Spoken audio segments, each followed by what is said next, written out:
What truly drives me bananas is when people make a video of their family vacation and then just start calling themselves a filmmaker. No shade, I'm sure it was a great video, but was it really a film? Are you really now a filmmaker? Truly, I even hesitate to call myself that, and I've won awards for mine. A little bit of a humble brag. Dreams do come true.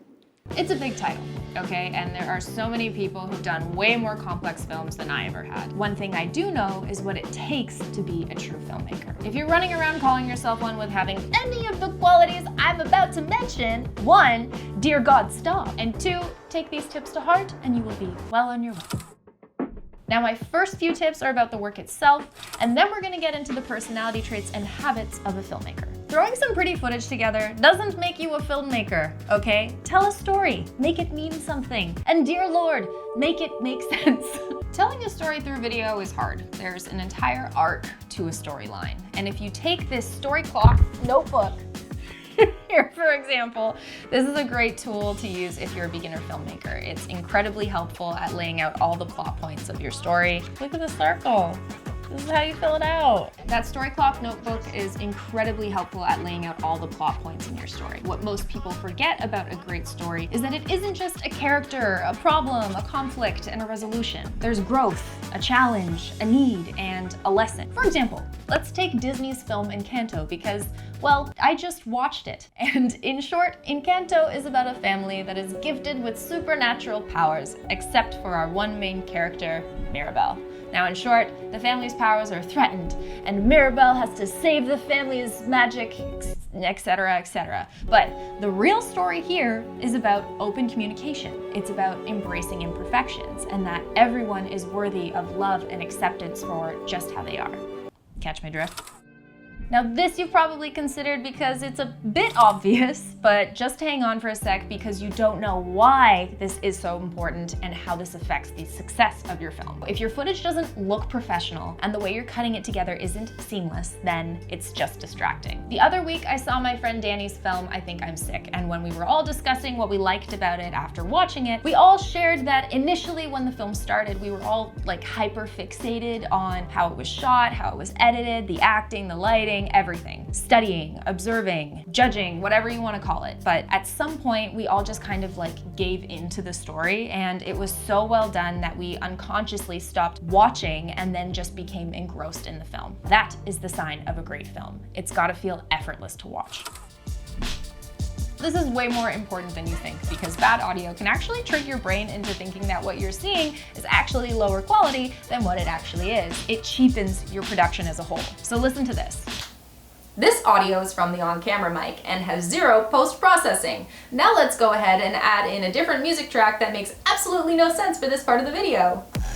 How's this working for you? Yeah, that's what I thought. Okay, Justin, please bring everything back.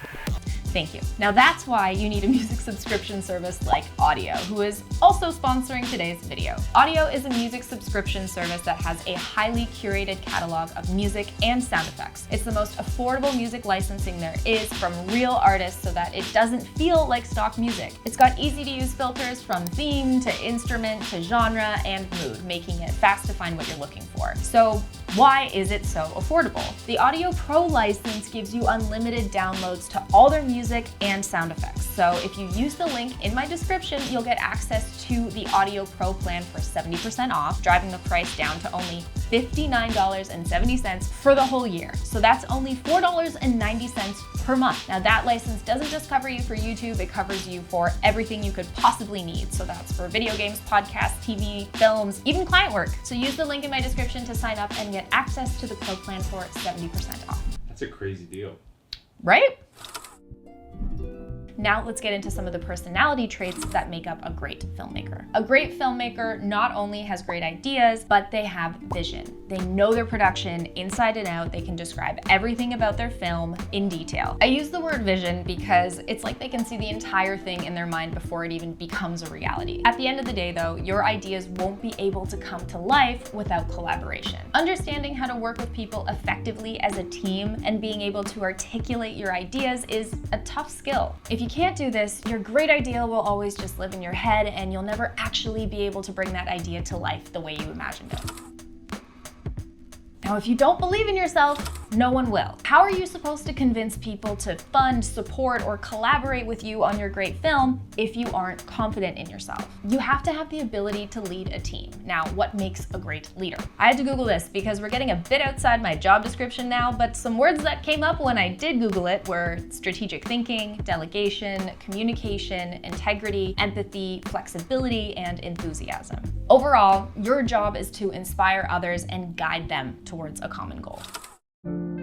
Be original, be passionate, and be willing to take risks. Successful people don't get to where they are because they did things by the book, and they certainly didn't get to where they are because they quit. A book I read recently talked about how we get ourselves into this I can't do it mentality, and one reason is because we judge what we believe we're capable of now based on what's happened in the past. And if you think about it, this makes no sense. If every inventor stopped at their first failed attempt, then we'd have no electricity. If every comedian stopped at their first, second, third, or fourth I could go on time on stage, then they'd never get on SNL. The key to becoming a great filmmaker is resilience. If you're watching this, trying to figure out where you've gone wrong, chances are you just need to keep going and you'll figure it out along the way. And also watching my videos helps too. So if you guys like this video, please give it a like down below, subscribe if you're not already, and hit the notification bell to get notified for all future videos, and I will see you in the next one. Okay, bye!